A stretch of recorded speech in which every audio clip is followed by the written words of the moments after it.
guys, and welcome to my channel. I'm Shizu, and in today's video I'm going to show you my collection of artworks throughout my 4 years of high school studies, which means from 2015 to 2019. Before I start, I would like to apologize for such a long pause. There was just too much going on and I kind of needed to sort my life out. But now my inner feeling just told me it's time to restore my old and slowly dying YouTube channel. So here we are, and let's get started.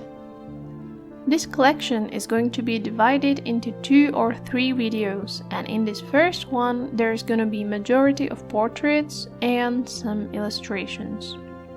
When I started attending art school in 2015, more specifically it was graphic design and illustration field, I've already had some experience from after school programs in grammar school, 1 year of figurative drawing course, plus my free time scribbles, but still there were so many aspects to work on.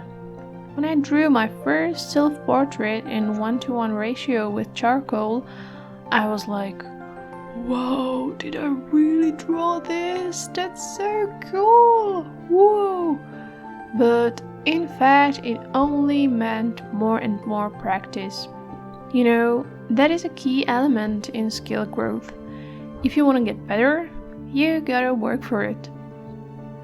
When I think about it, there's a ton of things they taught me in art school, and I think I'll never stop being grateful for all this. There were both good and bad times, lows and highs, you know. I've learned how to draw human figures properly, how to think like an artist, and how to be able to choose an instrument suitable for each technique and know how it's gonna behave. Which is really important, and not many people really know that. I would like to mention 3 names of my teachers that taught me the most, and they are Jakub Konvica, who taught me how to dig deeper in the knowledge of figurative art and graphic design, then Pavel Dvorsky, who was something like our illustration father. Lessons with him were hard sometimes because of his constructive criticism that I wasn't always able to get how I should have, but when I reminisce about his wisdom and tips, I'm so grateful I was so lucky to be his student. And last but not least, Jan Lastomirsky, who taught me oh so much, starting from art technology, then classical graphic techniques, and ending with figurative drawing. In fact, he is still teaching me at the moment, because not only he is a teacher at my former high school, but he is also teaching figurative art in my current college. At first, he was very strict, he required discipline, and overall he was a huge authority. In fact, his attitude taught me a lot. You know, if you want to achieve your dreams and get better, it's not gonna be easy. But I guess you already know that, right? But still, it's a journey, and art is not always an easy one. First of all, it's vital to get to know your instruments, because that's the only way to anticipate its behavior and therefore use it to your advantage. That's when you learn, for example, that graphite pencil shouldn't be smudged with fingers or tissues. And if you really want to do that, you should master it well enough so that you specifically know why you're breaking these basic rules and what you'll achieve with it. This applies for all the other techniques. First, learn how to use it properly, and then you can play around with it. You'll achieve more coherent, unified, and high quality result. Once we knew all about these instruments, some knowledge literally changed our perceptions. it's much easier to use them when you know about them. It's the same as with driving a car, for example. It's a spooky guesswork when you know what are all these buttons and sticks called, and but once you know it and you know what each other is doing, it's much easier to get the real experience. In first years of illustration, I was kind of lost. I didn't really know what to achieve, really. Yeah, I did want to get better. I did want to master some techniques, but still, I wasn't sure why I'm drawing other than because I feel joy. What would I like to do with it? Would I enjoy illustrating books, drawing comics, making concept art, selling out high-end posh galleries and auctions? I wasn't really sure. I was still drawing in all these possibilities, not being able to pick one. So I was always kind of surviving, trying to be good enough, and stuck to my interest in figurative art. And in our fourth and final year, I was like, oh god, oh jeez, where shall I go next?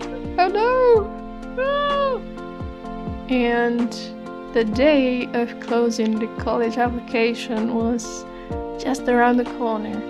I was trying to cling to an idea I would apply to the drawing and graphic studio, but still, I don't know, I didn't really vibe with their creations there when I visited them. I don't know, it just really didn't spark joy, or how to say it, you know. But then one simple conversation changed literally everything, like every single thing. I spoke with previously mentioned Mr. Lastomirsky about his thoughts of the studio, and he told me that it was way too conceptual.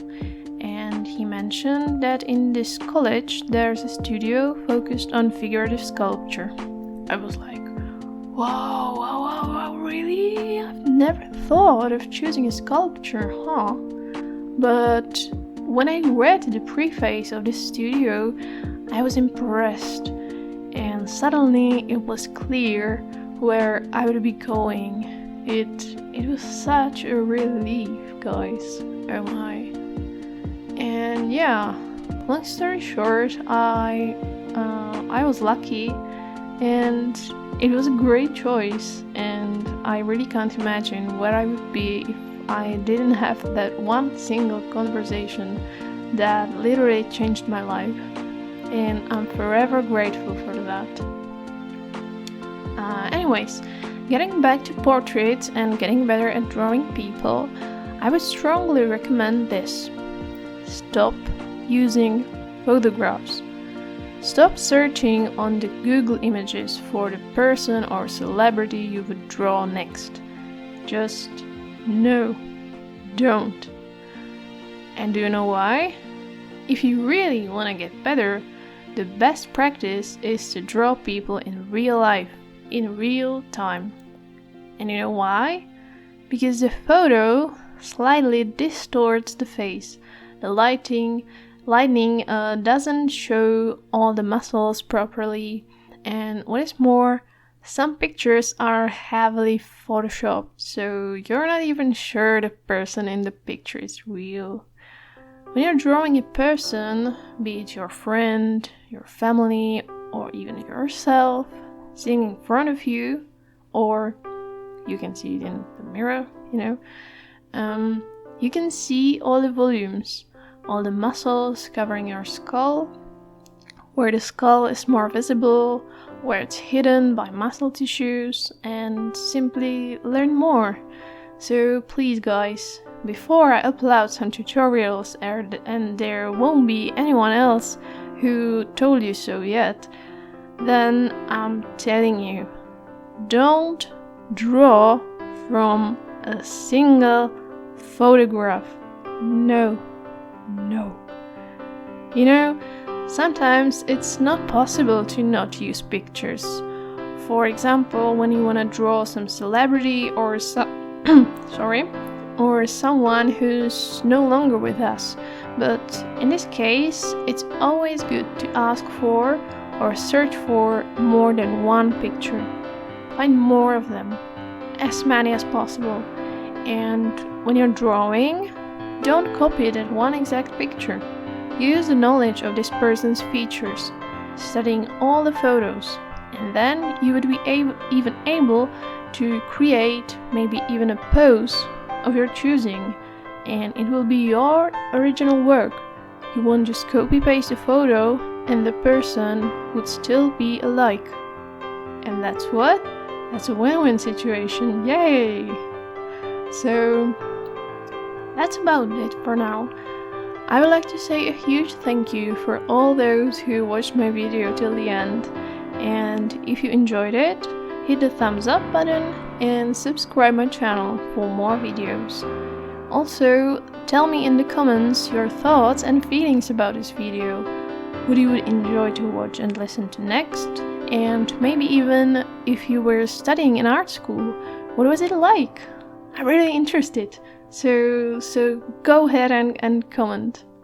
So take care guys, and stay healthy, and just be careful in this uncertain situation. Bye!